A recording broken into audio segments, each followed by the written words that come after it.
Assalamualaikum warahmatullahi wabarakatuh. Alhamdulillahirabbil alamin wa bihi nasta'inu ala umuri dunya waddin.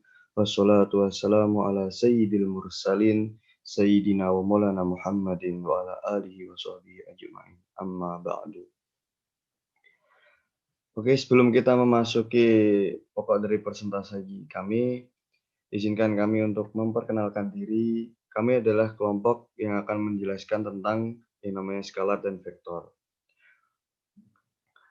Kelompok kami terdiri dari 3 orang, yaitu yang pertama adalah Helmi Furqan Dwi Saputra dengan NIM 205222177 dan Rafli Putra Dwi Tama 205222162 dan dengan saya sendiri Danis Liananta 205222193.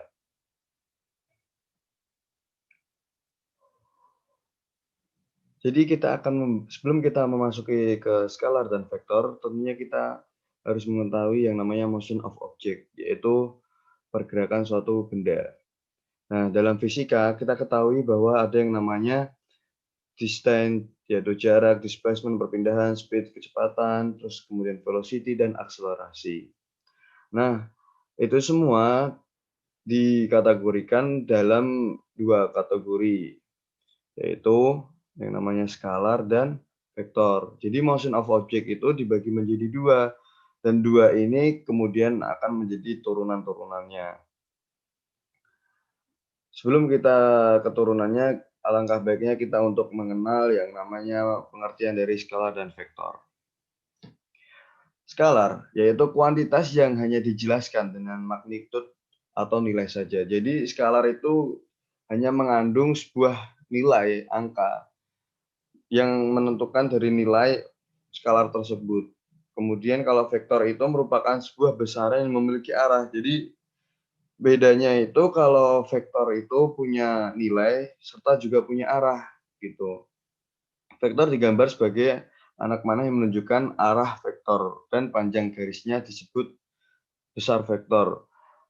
Huruf kecil yang di atasnya ada tanda garis atau panahnya. Jadi penulisan vektor itu biasanya di atasnya huruf kecil itu ada kayak garis gitu yang melambangkan vektor.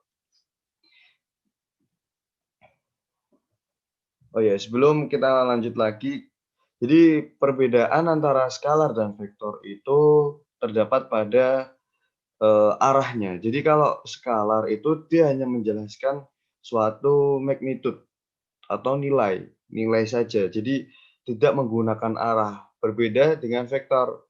Kalau vektor itu dia juga punya magnitude, tapi dia juga punya yang namanya arah. Jadi dia menentukan arahnya kemana, terus kemudian dengan magnitude sekian gitu. Kalau skalar dia hanya menentukan magnitude saja, dia hanya mempunyai nilai saja. Kemudian turunan dari skalar dan vektor kita mendapatkan bahwa yang pertama jarak. Jarak itu panjang lintasan yang dilalui oleh suatu benda. Jarak merupakan besaran skalar, besaran fisika yang hanya mempunyai besar saja, tidak mempunyai arah. Dengan satuan internasional yaitu meter. Nah, di sini jarak itu merupakan turunan dari skalar. Jadi dia hanya memiliki suatu magnitude, yaitu suatu nilai, suatu besar saja, tapi tidak mempunyai arah. Berbeda lagi ketika kita membahas tentang perpindahan. Nah, perpindahan ini atau yang kita kenal dengan displacement adalah perubahan posisi suatu benda. Perpindahan merupakan besaran vektor, besaran fisika yang mempunyai besar dan arah dan dapat menggunakan arah mata angin.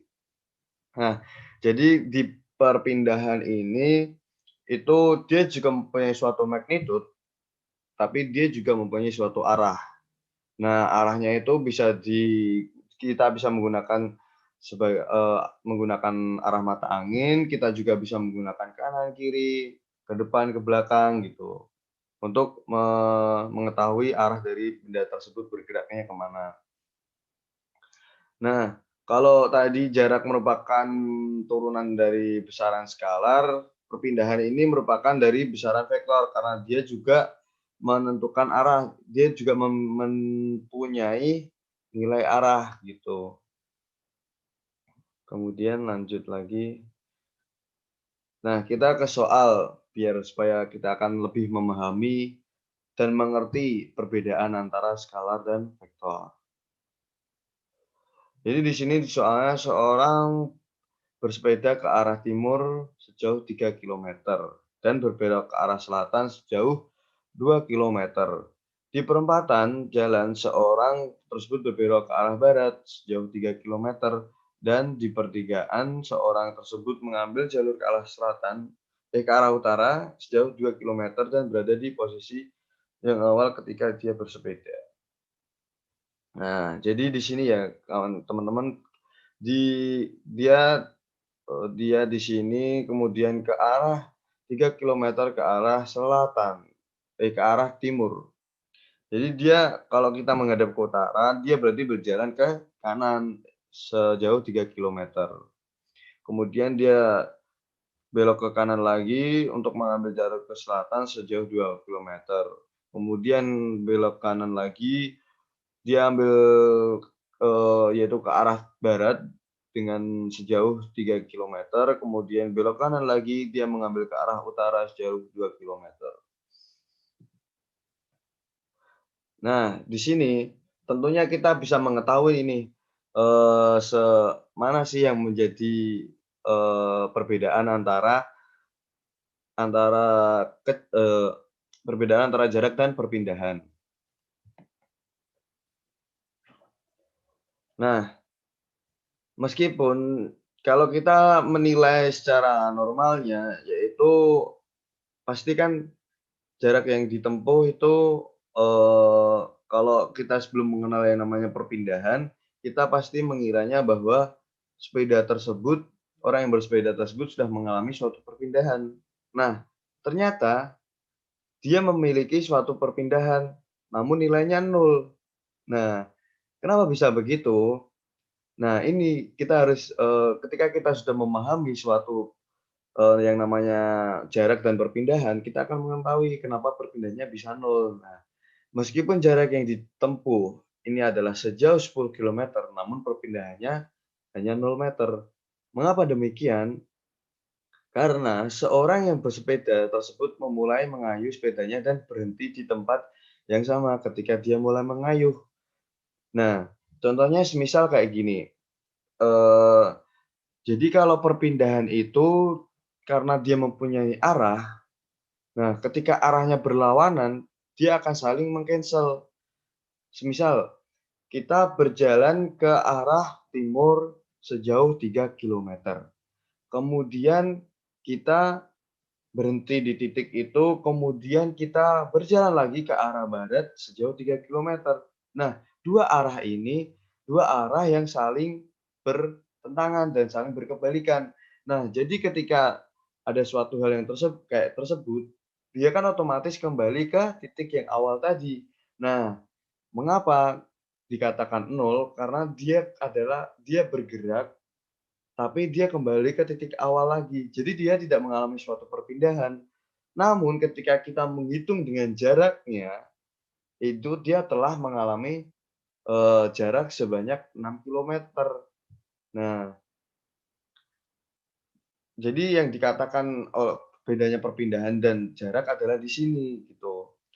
Dan vektor mempunyai nilai dan juga arah, sehingga ketika dia berjalan ke timur 3 kilometer dan kembali dengan sama. Nah, gitu. Oke, kita langsung ke kesimpulannya. Jadi ketika kita ingin membedakan antara jarak dan perpindahan, kita harus mengetahui artinya terlebih dahulu. Kita harus paham benar apa sih jarak itu, apa sih perpindahan itu. Ketika kita sudah mengetahui dan kita benar-benar paham, tentunya kita bisa mengetahui perbedaannya dan kita bisa mengaplikasikannya. Mungkin kan ada yang bingung gitu kan, kalau kita belum mengetahui itu kayak, "Loh, dia kan udah berpindah, kenapa perpindahannya masih nol?" Gitu. Nah, ternyata ya itu tadi ketika kita sudah mendalami suatu ilmu, kita harus baru mengetahuinya, "Oh, ternyata begini ya." Gitu. Jika skalar hanya mempunyai nilai yang namanya nilai dan vektor juga mempunyai nilai tetapi diikuti dengan arah. Nah, inilah perbedaannya. Jika skalar hanya dia menjelaskan suatu nilai, dia hanya memberi informasi suatu nilai, beda lagi kalau vektor. Dia juga memberi suatu informasi nilai, tapi dia juga mempunyai arah. Nah, arahnya tadi ketika dia berkebalikan, maka dia akan saling meng-cancel. Jadi ketika dia yang telah saya sampaikan tadi, ketika dia sudah berjalan ke arah timur sejauh 3 kilometer, kemudian balik lagi ke arah barat sejauh 3 kilometer, itu kan ibaratnya kan dia kan kayak kembali ke titik awal kan. Nah, jika dia kembali ke titik awal, maka dia tidak dihitung perpindahannya. Mau kamu berjalan 100 kilometer ke arah timur, kemudian udah capek-capek nih, udah capek-capek jalan kan 100 kilometer kan jauh banget kan. Nah, kemudian dia balik lagi kan tadi ke arah timur terus balik lagi ke arah barat 100 kilometer. Nah, itu aja dihitung perpindahannya nol meskipun kita mengeluarkan tenaga yang dapat membuat kita capek, tapi perpindahannya dihitung dengan nol. Makanya tapi kalau jarak itu dihitungnya berarti dia udah dua jarak itu dihitungnya dia dari, semisal kan tadi berjalan 3 kilometer ke arah timur, kemudian balik lagi 3 kilometer ke arah barat. Nah, kalau jarak itu di total keseluruhannya, dia berarti sudah berjalan sejauh 6 kilometer, gitu. Mungkin, untuk menambah kepahaman kita, jadi ini kita bisa melihat bahwa ada suatu kuantitas yang berada di tabel sebelah kiri ya. Iya, ada 3 meter, kemudian 5 inci ke utara, 10 meter second ke timur, 28 derajat Celcius, 3 kilogram, 30 ons. Nah, kita dapat mengetahui nih, 3 meter, dia merupakan kategori skalar. Mengapa demikian? Karena dia tidak mempunyai arah. Beda lagi ketika 3 meter ke kanan. Nah, itu dia sudah masuk dalam kategori skalar. Dalam kategori vektor. Kemudian yang B, 5 inci ke utara. Dia termasuk kategori vektor. Karena dia mempunyai arah, yaitu arahnya ke utara. Kemudian 10 meter per second ke timur. Dia merupakan sebuah vektor karena dia mempunyai arahnya ke timur. 20 derajat Celcius, dia merupakan skalar karena dia tidak mempunyai arah. Terus kemudian 3 kilogram dan 30 ons. Mereka adalah merupakan kategori dari skalar, yaitu karena mereka tidak mempunyai arah. Nah, berikut adalah sebuah video yang dipraktekkan oleh teman saya sendiri, agar kita lebih memahami tentang yang namanya skalar dan vektor, kemudian jarak dan perpindahan. Bisa kita simak videonya sebagai berikut. Assalamualaikum warahmatullahi wabarakatuh. Jika masih bingung, kita bisa melihat video setelah ini.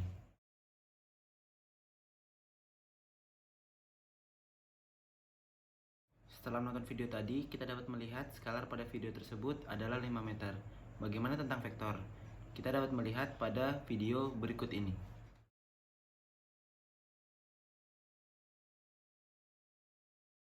Setelah menonton dua video tadi, kita dapat melihat perbedaan skalar dan vektor. Setelah ini saya akan mempraktekkan tentang jarak dan perpindahan yang telah teman saya jelaskan tadi.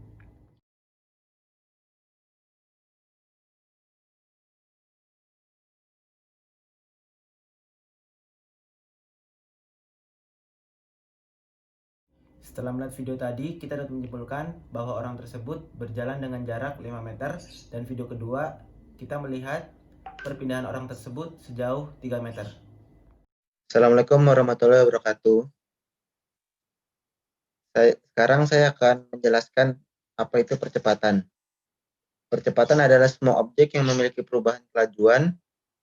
Percepatan merupakan besaran vektor, yaitu besaran fisika yang mempunyai nilai dan juga mempunyai arah. Dalam percepatan ada yang namanya percepatan konstan, percepatan positif, dan juga percepatan negatif. Yang pertama, percepatan konstan yaitu jika objek berubah dengan konstan tiap satuan waktu. Contoh, waktunya 0 second, kecepatan 0 meter per second. Waktunya 1 second, kecepatan 10 meter per second. Waktunya 2 second, kecepatannya 20 meter per second. Jika kita lihat dari data, objek melaju dengan bertambah 10 meter per second setiap detiknya. Maka ini yang dinamakan dengan percepatan konstan. Sebelum masuk ke percepatan positif dan percepatan negatif, kita bisa menentukan arah dahulu. Karena percepatan adalah vektor, maka pasti memiliki arah. Saat menentukan arah, ada dua faktor yang mempengaruhi, yaitu yang pertama, objek bergerak cepat atau lambat. Yang kedua, objek bergerak ke arah yang positif atau yang negatif. Lalu pada saat menentukan arah, kita juga harus tahu prinsip umumnya, yaitu jika objek bergerak dengan lambat, maka arah percepatannya akan berlawanan arah dengan arah benda tersebut. Yang kedua, percepatan positif. Contoh A dan contoh B. Contoh A, waktu 0 second, kecepatan 0 meter per second. Waktu 1 second, kecepatan 2 meter per second. Waktu 3 second, kecepatan 4 meter per second. Contoh B, waktu 0 second, kecepatan minus 8 meter per second. 2 second, kecepatan min 6 meter per second. Waktu 3 second, kecepatan minus 4 meter per second. Bisa kita lihat dari tabel di atas. Pada tabel A, itu memiliki kelajuan cepat dan bergerak ke arah yang positif. Berdasarkan prinsip umum, jika memiliki kelajuan cepat, maka arah percepatannya akan searah dengan arah bendanya.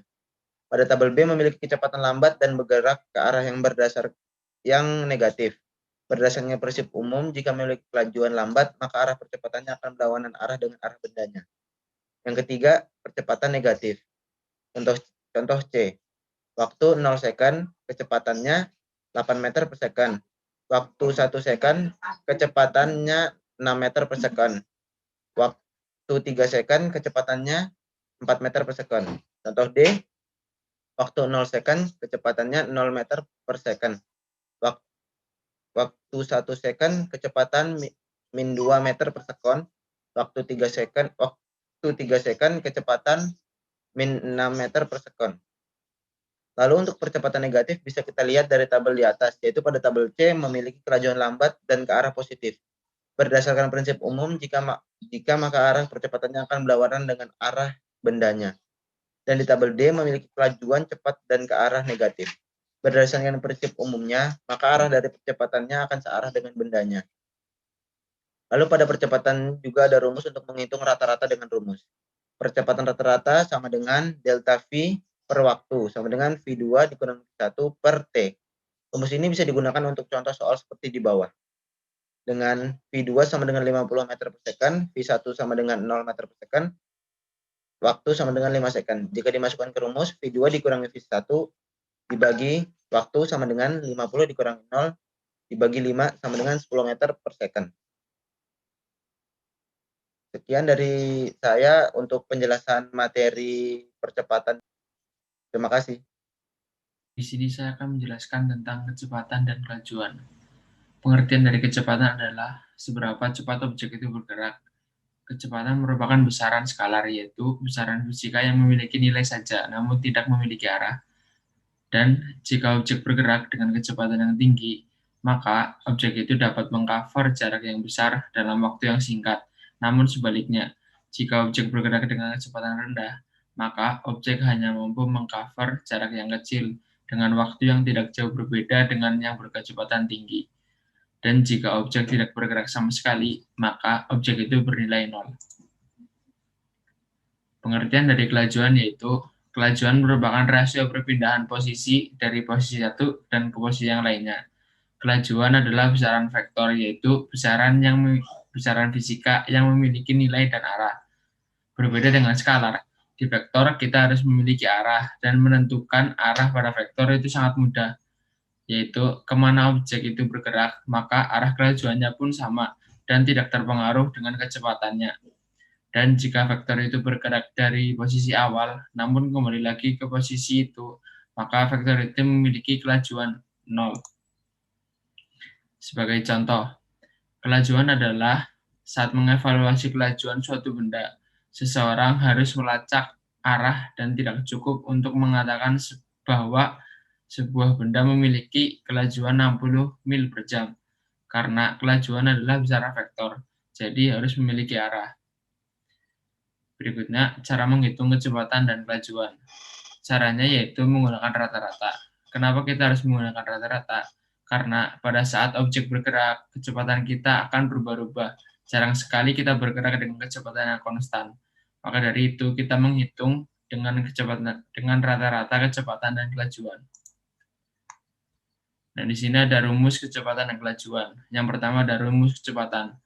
Rumus kecepatan yaitu jarak tempuh dibagi waktu tempuh. Dan rumus rata-rata kelajuan yaitu delta perpindahan dibagi waktu. Di sini ada contoh soal yaitu yang pertama ada contoh soal rata-rata kecepatan. Saat berlibur, Tiago berpergian total jaraknya adalah 450 mil dan perjalanannya memakan waktu selama 9 jam. Nah, ditanyakan di sini adalah berapa rata-ratanya, berapa rata-rata kecepatannya. Tinggal dimasukin saja ke dalam rumusnya yaitu jarak tempuh dibagi waktu tempuh. Jarak tempuhnya adalah 450 mil dan waktu tempuhnya adalah 9 jam. Jadi hasilnya adalah 50 mil per jam. Lalu di sini ada juga soal rata-rata kelajuan, yang yaitu guru fisika berjalan 4 meter ke arah timur, kemudian 2 meter ke arah selatan, lalu berjalan lagi 4 meter ke barat, dan akhirnya 2 meter ke utara. Seluruh gerakan berlangsung selama 24 detik. Tentukan kecepatan rata-rata kelajuan. Delta, yaitu tinggal dimasukin lagi ke rumusnya, delta perpindahan dibagi waktu. Kenapa delta perpindahannya 0? Karena gurunya itu hanya memutari kotakan saja. Jadi dari awal dia semula, dia berputar, dan kembali lagi ke arah semula. Jadi nilainya 0. Terus waktunya adalah 24 second. Jadi hasilnya adalah 0 meter per second. Sekian dari kelompok kami, kurang lebihnya mohon maaf. Wassalamualaikum warahmatullahi wabarakatuh.